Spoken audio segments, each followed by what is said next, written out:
of merry pixies were dancing round and round a bright green ring in the meadow. In the center stood a little fiddler, playing his gayest music and keeping time with his head and one tiny foot. The faster he played, the merrier the little creatures danced.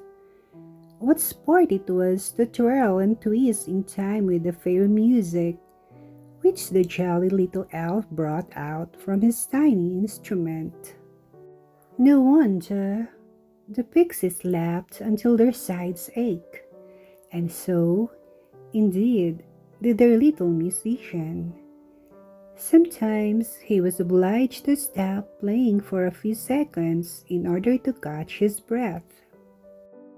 Now, there was one pixie named Twinkling Feet who was the best dancer in the ring, and he could cut such queer little capers that his companions fairly shrieked with laughter when they looked at him. Suddenly, he thought what sport it would be to play a trick on all the little dancers. Very slyly, he tripped his partner, and the two fell down in the grass, dragging with them one pixie after another, until all in the circle were sprawling on the ground. There they lay for several seconds, a wriggling mass of green coats and red caps. It was some time before they could pick themselves up. Many of them laughed heartily at the mishap, but a few were so badly bruised that they were obliged to slip away and bathe their shins in the evening dew. Who tripped first in the ring? Who made us fall on our storm jackets? Who spoiled our Halloween dance? Asked one little pixie after another. Twinkling Feet and I fell first, said the best dancer's partner. I don't know what made us tangle our feet, do you? He asked, laughing and turning to his companion. But Twinkling Feet's little brown face was so drawn and sober that his partner asked quickly, Why, what is the matter with you?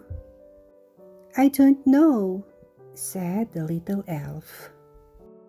Why, do look at him, cried another pixie. Does anything hurt you? Asked several little creatures together. I feel very queer, said Twinkling Feet. Have you what mortals call pain? Asked his partner. I don't know what that is, but I feel very, very queer. Please ask the little fiddler if he knows what is the matter with me. The group of pixies that had gathered around Twinkling Feet moved away in order to let the elfin musician come close to the queer-looking pixie. The little fiddler gazed steadily at him, shook his white head, and said slowly, A frightful thing has happened. Twinkling Feet has lost his laugh. Lost his laugh, shrieked all the other little elves. He has lost his laugh, repeated the fiddler pixie. Lost my laugh, moaned Twinkling Feet. Oh, please tell me what to do. There is nothing to do but go and search for it. You cannot dance in your pixie ring without your laugh, and mark what I say, you must find it before midnight. But what if I can't find it? Cried the frightened elf. Then you'll be a pixie without a laugh. That is all, declared the little fiddler. At these awful words, every pixie's face grew sober. They looked at each other very solemnly and said, "A pixie without a laugh! How horrible!"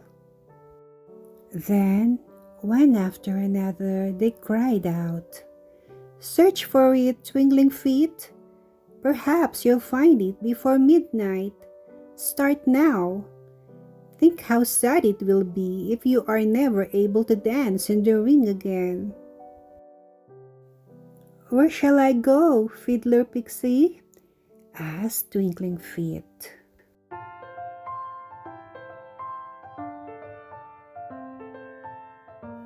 "Well, you might ask Jack-o'-lantern," said the musician. "He's been flitting about in the meadow all the evening. See, there he goes over by the brook." Away ran the little pixie as fast as his legs could carry him. It was no easy matter to come close enough to Jack-o'-lantern to make him hear. Twinkling Feet was almost ready to give up the chase when the little man stopped, poked his head out of his lantern, and called, "Do you wish to speak to me?" "Don't you know me?" cried the pixie. "I'm Twinkling Feet." "Why, what has happened to you?" asked Jack. "You're the queerest looking chap I ever saw." "I've lost my laugh. Please tell me, Jack-o'-lantern, have you seen it?" "Lost your laugh?" repeated the lantern man, looking very serious. "No wonder I didn't know you. I'm very sorry to say I've seen nothing of your laugh." "Do you know anyone who could help me, Jack?" asked Twinkling Feet. "Oh, do help me find it." "Well, let me see. You might ask Jolly Little Witch. Her eyes are very sharp. She's in the ragweed meadow looking for a good riding stock. As soon as she finds one, I'm going to light her to the village where she will make plenty of merriment at the children's party. It's Halloween, you know. Come, jump into my lantern, and I'll take you to her." Twinkling Feet hopped into the little lantern, and away they went to the ragweed field. When they drew near, the jolly little witch called out, "I've found a good ragweed stalk, Jack, but I've lost my goggles. Come, perhaps you can help me find them. I can't go to the village without my goggles. Why, who is that in the lantern with you?" "A pixie who wants to ask you something," said Jack-o'-lantern, opening the door to let Twinkling Feet out. Then the lantern man hurried away to search for the witch goggles. "Please, jolly little witch, I've lost my laugh," said Twinkling Feet. "Lost your laugh? And on Halloween? Well, no wonder I didn't know you. You're the queerest looking pixie I ever saw. Tell me how you happened to lose your laugh." But Twinkling Feet did not answer her question. He said meekly, "Have you seen it?" "No, my little fellow, I'm sorry to say I've not seen your laugh," said the jolly little witch.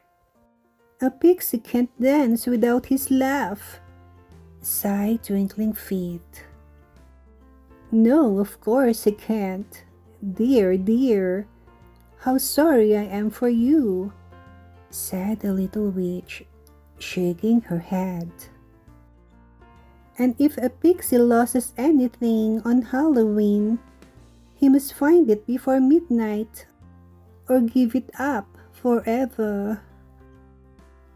I could have helped you on any other night, But you see, I always spent Halloween in the village with the children. I shall be late tonight if I don't find those goggles." And again she began to search for them. The pixie looked at her for a moment. Then he asked, "Do the children laugh a good deal on Halloween?" "Why, my little man, it's the time in all the year when they laugh most. Tonight there is to be a witch party. I shall secretly join the children and play all sort of tricks for their amusement. What a reason it is that I've lost those goggles." "I'll help you search for them, jolly little witch," said the pixie. "I suppose I must give up my laugh, for I don't know anyone else to ask about it. Please tell me what your goggles look like." "They are two round glass windows which I wear over my eyes when I ride through the air," said the little witch. Away started the pixie to search for them.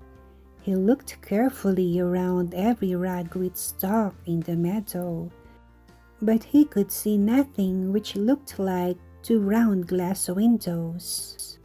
"Perhaps one cannot find anything which has been lost on Halloween," he said to himself. Slowly, he walked back to the place where he had left the jolly little witch. When he reached her, he stared sharply at something on top of her head. "Please tell me more about your goggles," said Twinkling Feet. "Are they like two glass windows across the front of your hat?" "Across the front of my hat?" exclaimed the witch, putting her hands up to find out what the little elf meant. Then she burst out laughing and said, "Well, well, what strange things do happen on Halloween. Come, Jack-o'-lantern, come. The pixie has found my goggles. They were on top of my head all the time." And turning to Twinkling Feet, she said, "You shall go with us to the village and see the merriment if you like. I'm sure Jack will carry you in his lantern." "Of course I will," said the lantern man. "And while you are playing tricks at the children's party, I'll carry him anywhere he wishes to go. It is a long while before midnight." "I want to see the children and hear them laugh," said Twinkling Feet. The jolly little witch pulled her goggles down on her nose and mounted her ragweed stalk. The pixie hopped into the lantern, and away through the air the three sailed. When they drew near the village, the little witch lowered herself to the ground. "Meet me here before the party's over, Jack-o'-lantern," she said. "I shall leave before the children take off their masks. In the meantime, let Twinkling Feet see the fun the children will have on the way to the party." Away she ran up the village street to a corner where she joined a group of jolly little boys and girls on their way to the party. They wore black dresses, high pointed hats with narrow brims, and funny little masks. Not a word did anyone speak, but the sound of their merry laughter reached Twinkling Feet's ears. He slipped out of the lantern and ran toward the group of children as fast as he could go. Before he reached them, however, the tiniest bit of a creature, turning somersaults faster than anyone could count, came bounding to him. It climbed up the pixie's little body and disappeared into his mouth.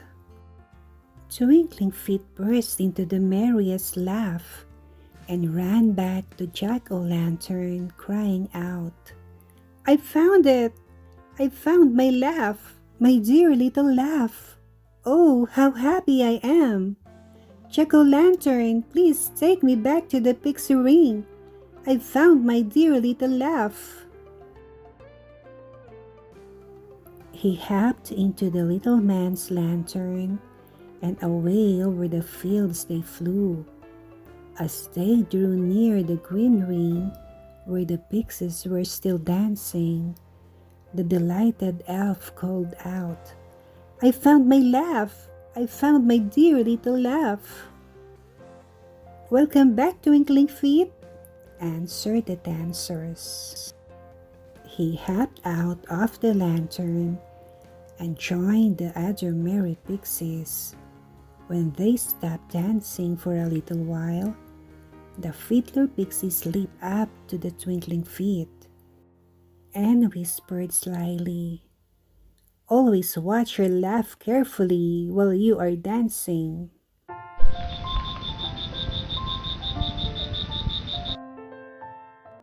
Thanks for watching. Please like and subscribe for more videos like this. Bye-bye.